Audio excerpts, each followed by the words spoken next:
So sa pagpapatuloy ng ating adventure dito sa bayan ng Viga sa Catanduanes, ngayon ay nandito kami sa Barangay Burgos para puntahan ang SAOD Falls. SAOD Falls.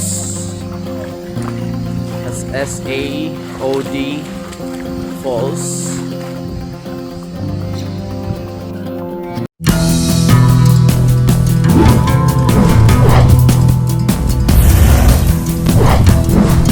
Thank you so much for subscribing. Yeah, because so ayun, video pala, akala namin na picture.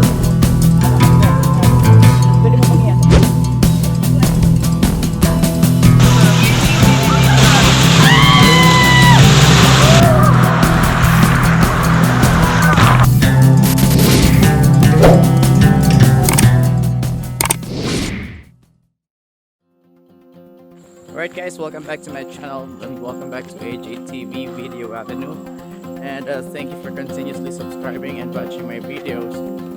So ayun na, tumawid na tayo ng dalawang ilog and nasa 5 minutes pa lang ang ating paglalakad.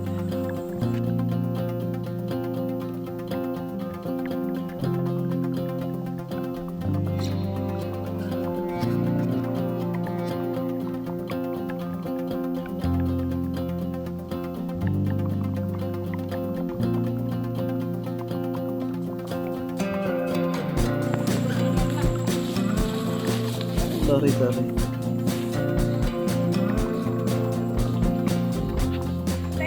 Siin po yung yung SAOD.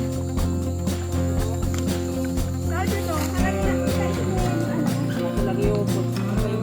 Ah!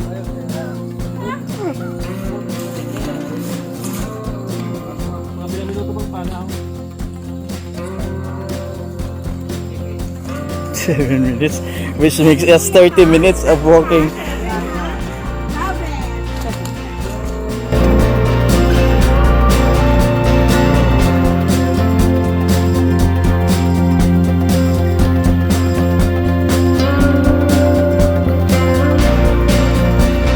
Alright guys, so after an hour and 5 minutes of trekking, nandito na tayo sa vicinity ng SAOD Falls.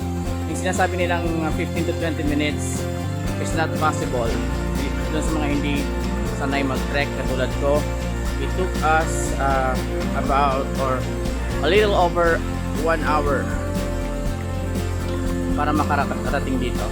So I am about 20 meters away from SAOD Falls. Napakaganda. So tingnan natin.